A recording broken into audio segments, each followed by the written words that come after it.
Salam sejahtera, terima kasih karena bersama dengan saya di Nazilin Unity Channel. Ini berita terkini berkait dengan kes yang membabitkan Ismail Sabri Yaakob, bekas Perdana Menteri Malaysia.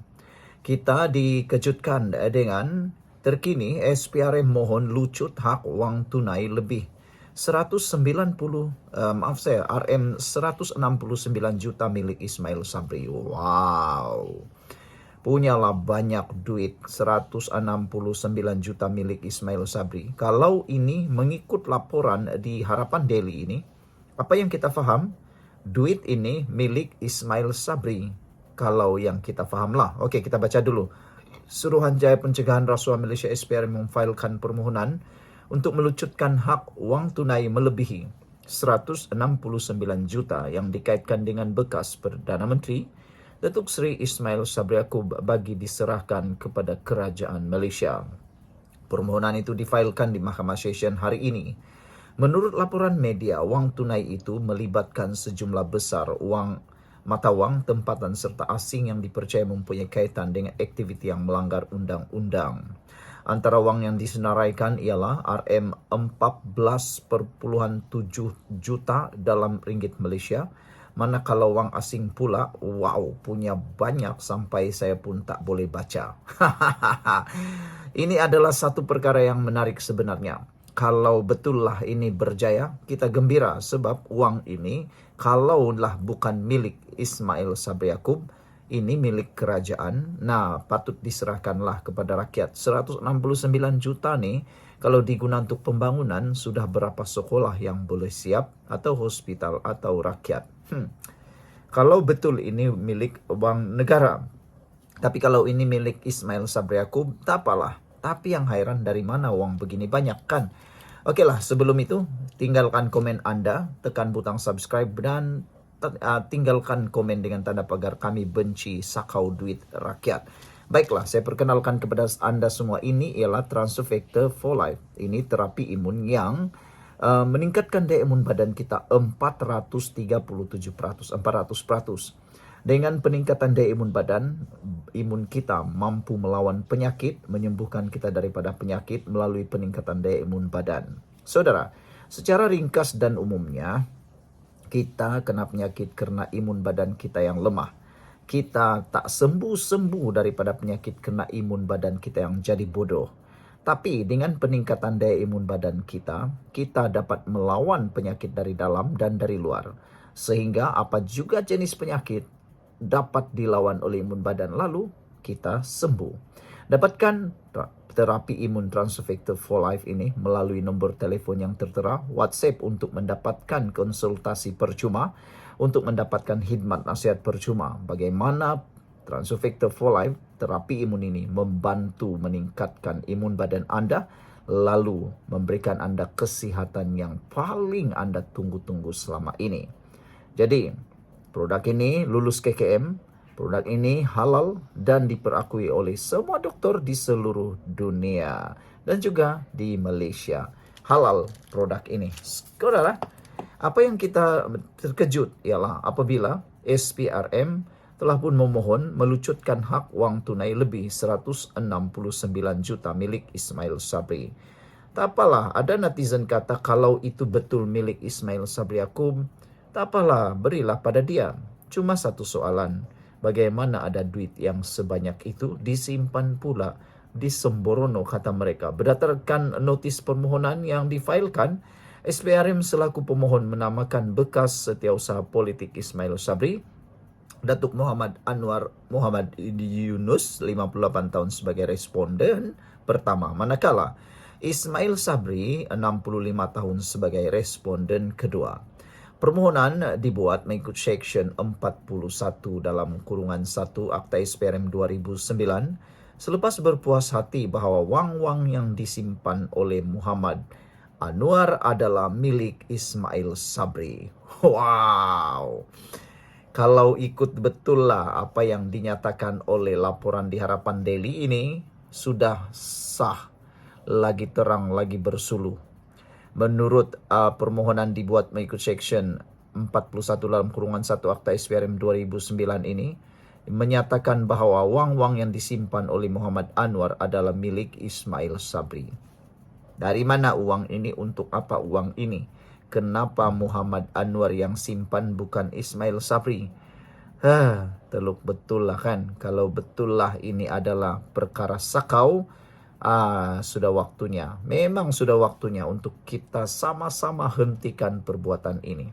Tapi yang aku dok hairan sampai sekarang ini, kenapa Anwar pula yang diserang habis-habisan? Kenapa mereka tak bising pula tentang kes Ismail Sabri Yaakob nih?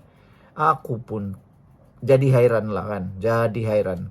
Walhal pada waktu itu Ismail Sabri Yaakob bersama dengan pembangkang Perikatan Nasional. Jadi kenapa pembangkang tak bising? Silalah bising kalau betul Anda nak berjuang mati-matian. Tapi kenapa tak bising? Adakah kerana mereka pernah bersama kerjasama dalam kerajaan pada waktu itu di Perikatan Nasional dengan UMNO, maka pembangkang Perikatan Nasional diam saja? Entahlah, fikir-fikirkannya. Ingat, dapatkan produk ini sebelum Anda terlambat. Masa tidak pernah tunggu kita. Jangan kata abang tak payung. Berpolitik penting, tapi kalau tidak sehat, tak payahlah politik. Macam itulah. Sekian dulu, kita jumpa lagi. Bye-bye. Salam sejahtera, terima kasih karena bersama dengan saya di Nazalin Unity Channel. Siapa yang tak kenal dengan Papa Gomo yang sudah banyak kali memfitnah, sudah banyak kali disuruh diarah bayaran fitnah, dan juga terkenal dengan entahlah mulut beliau mungkin yang terlalu berani lah kan. Oke lah. Tapi yang heran, ramai juga yang percaya dengan Papa Gomo. Sedangkan Papa Gomo tuh kalau dikaji latar belakang beliau bukanlah terlalu baik sangat kan. Macam itulah. Tapi ramai juga maci-maci, paci-paci yang termakan hasutan, termakan fitnah, termakan pembohongan daripada Papa Gomo. Banyak sudah bukti Papa Gomo ni hanya sekadar sembang kencang. Kalau nak cakap tentang politik bersih dan politik sebenarnya, beliau tak tahu apa-apa pun. Beliau hanya berani tanpa fakta dan auta. Saya rasa kalau Papa Gomo betul-betul hebat, dia boleh bertanding. Saya nak tengoklah dia bertanding di parlimen kah, di ahli Dewan Undangan Negeri kah.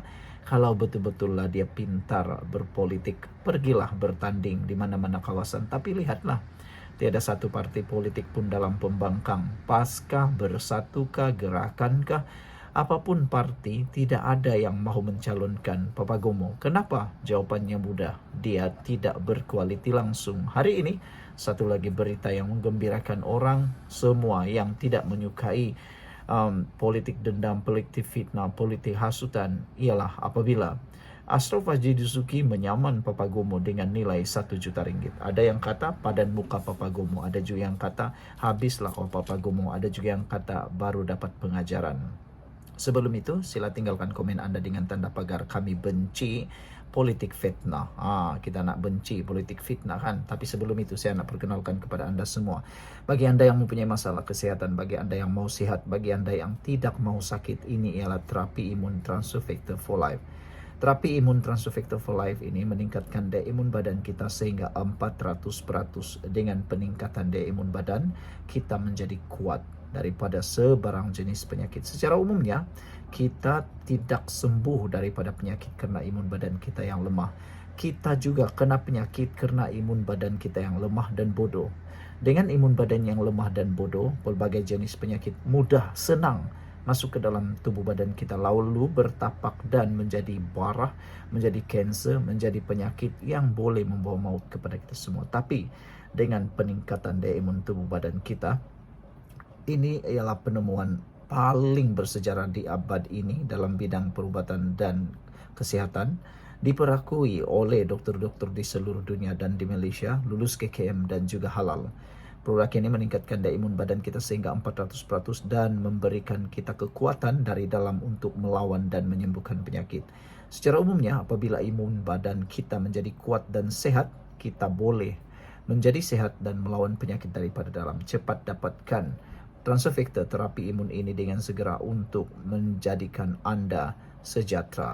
Ingat, kalau Anda lambat-lambat belum tentu Anda akan sembuh. Dan kalau Anda ambil produk ini, harapan sudah ada dan cahaya ada di hadapan Anda. Dapatkannya dengan segera. Hari ini Papa Gomo disaman 1 juta ringgit oleh Ashraf Wajdi Dusuki. Mengapa? Apa isunya? Pengerusi Majlis Amanah Rakyat MARA, Datuk Dr. Ashraf Wajdi Dusuki, akan mengambil tindakan undang-undang terhadap Papa Gomo atau nama sebenarnya Wan Muhammad Azri Wan Diris dengan menyaman beliau sebanyak 1 juta ringgit berhubung dakwaan fitnah kononnya beliau menyalahgunakan dana MARA. Beliau menegaskan bahawa tidak ada 1 sen pun daripada wang MARA digunakan bagi tujuan ibadah korban. Sebaliknya, jelas Ashraf Wajdi Dusuki banyak atau ramai pihak tampil menyumbang untuk tujuan sedekah kepada penduduk Gerik dan salah satu lembu korban merupakan sumbangan peribadi beliau kepada MARA daerah yang sama. Bukan dia yang bagi duit, kita pula yang bagi lembu untuk diagihkan kepada staf-staf MARA Gerik dan juga Perak. Ya Allah, tidak takut dosa ke? Takkanlah saya guna duit MARA untuk beli lembu korban, kata Ashraf Wajdi Dusuki, merujuk pembohongan dan fitnah daripada Papa Gomo. Ini sudah melampau Papa Gomo jumpa di mahkamah. Saya akan saman 1 juta. Ini fitnah yang merusakkan imej saya dan imej MARA. Jumpa di mahkamah, katanya dalam satu hantaran video di Facebook pada Ahad. Terdahulu, Ashraf Wajdi Dusuki turut berkongsi sedutan video Papa Gomo yang mempersoalkan tender berkaitan Maktab Rendah Sains MARA yang didakwa dipor oleh pihak tertentu. Selain itu, Papa Gomo juga membangkitkan persoalan berhubung sumber kewangan yang digunakan bagi melaksanakan ibadah korban melibatkan 40 ekor lembu. Ashraf Wajdi turut menegaskan bahawa beliau tidak pernah terbabit dalam sebarang urusan tender MARA sepanjang memegang jawatan di agensi itu. Sudah banyak dia fitnah. Dia buat fitnah, kata Ashraf Wajdi. Sejak bila saya ambil tender-tender makan ni? Saya rasa seluruh Malaysia tahu saya asyik turun padang ke Merisem dan semua institusi pendidikan MARA, kata beliau. Salah satunya untuk memecahkan kartel-kartel yang sedia ada, dan saya bertanggungjawab memastikan segala bentuk projek mesti diagihkan mengikut prinsip takbir urus yang betul, ujarnya lagi. Tambah beliau, walaupun memegang jawatan sebagai pengerusi MARA, beliau tidak pernah terlibat dalam sebarang mesyuarat berkaitan tender projek. Namun, saya dan ahli majlis MARA sentiasa memastikan bahawa tata kelola mesti betul. Tidak mungkin kita boleh memberi sewenang-wenangnya kepada sesiapa, apatah lagi mengkhianati amanah rakyat, katanya lagi. Sekian dulu untuk kali ini. Jangan lupa tinggalkan komen anda, tekan butang subscribe. Kita jumpa lagi. Bye-bye. Salam sejahtera, terima kasih kerana bersama dengan saya di Nazlin Unity Channel. Akhirnya terjawab apa tujuan sebenar dan apa isi sebenar sidang media yang dijangka atau dibuat oleh Rafizi Ramli. Ramai yang cuba menekam, ramai yang cuba mencari isu, ramai juga yang meramalkan kononnya 13 ahli parlimen PKR akan keluar menyokong kerajaan perpaduan, tetapi akhirnya terjawab mereka bukan meninggalkan kerajaan tetapi sebenarnya hanya mengeluarkan kenyataan atau kebimbangan berkait dengan isu kehakiman. 9 ahli parlimen PKR menggesa RCI isu kehakiman, bimbang skandal VK Lingam berulang. Sekumpulan ahli parlimen PKR diketuai bekas timbalan Presiden parti itu iaitu Rafizi Ramli, bimbang skandal pelantikan kehakiman terbaru akan menyerupai skandal VK Lingam.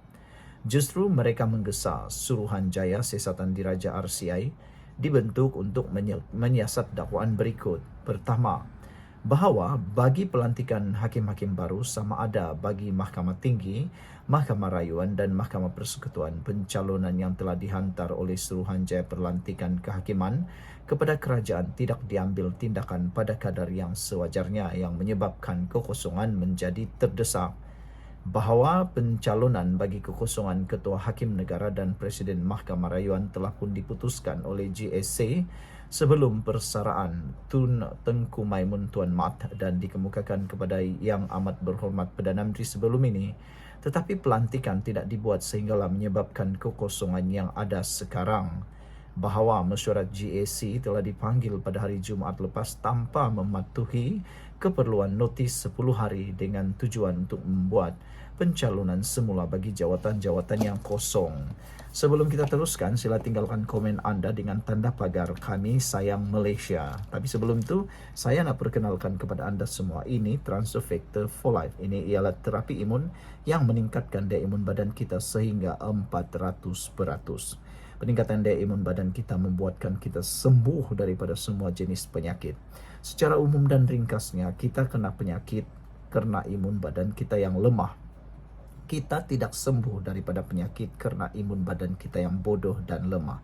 Kita juga diserang oleh badan kita sendiri apabila imun badan kita menjadi bodoh.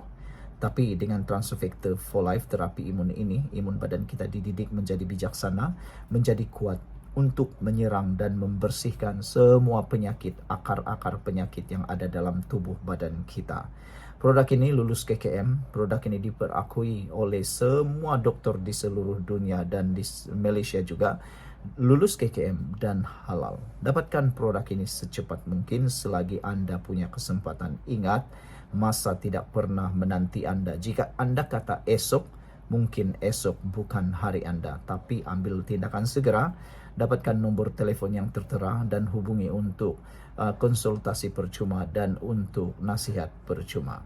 Baiklah saudara-saudara sekalian, selain daripada itu, majlis sidang media yang dibuat oleh Rafizi dan geng juga menyatakan bahawa pada satu mesyuarat JSC yang lepas seorang hakim Mahkamah Persekutuan telah dipanggil untuk memberi penjelasan mengenai tuduhan cuba mempengaruhi keputusan satu kes dan pertukaran hakim.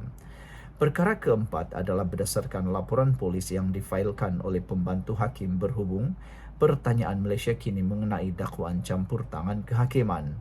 Tengku Maimun telah bersara sebagai Ketua Hakim Negara pada 2 Julai selepas dia tidak diberikan lanjutan 6 bulan. Hakim Besar Malaya, Hasna Hashim yang sedang menjalani pelanjutan 6 bulan selepas bersara sehingga November adalah pemangku Ketua Hakim Negara. Jumaat lalu FMT memetik sumber melaporkan bahawa Hasna telah memanggil mesyuarat tergempar JAC. Skandal VK Linggam merujuk kepada rakaman 2002 Peguam VK Linggam mendedahkan dalam panggilan telefon bagaimana dia telah mempengaruhi pelantikan hakim utama. Video itu diketahui pada tahun 2007 mencetuskan kemarahan yang meluas yang membawa kepada pembentukan JSC pada tahun 2009.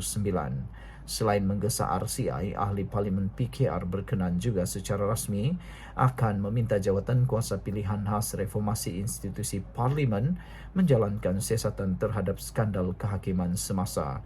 Ini termasuk memanggil Anwar untuk memberi kenyataan kepada jawatan kuasa itu. Mereka juga mahu pelantikan hakim dibuat berdasarkan syur semasa Tengku Maimun masih menjadi Ketua Hakim Negara.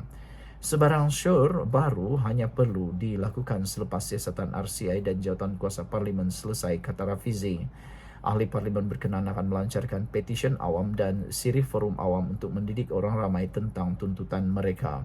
Mereka juga akan mengumpulkan ahli Parlimen lain untuk menyokong mereka. 8 ahli Parlimen lain selain Rafizi yang membuat gesaan itu ialah Nik Nazminik Ahmad, Wong Chen, Rodzia Ismail, Zahir Hassan, Bakhtiar Wan Sheikh, Said Ibrahim Sedno, S.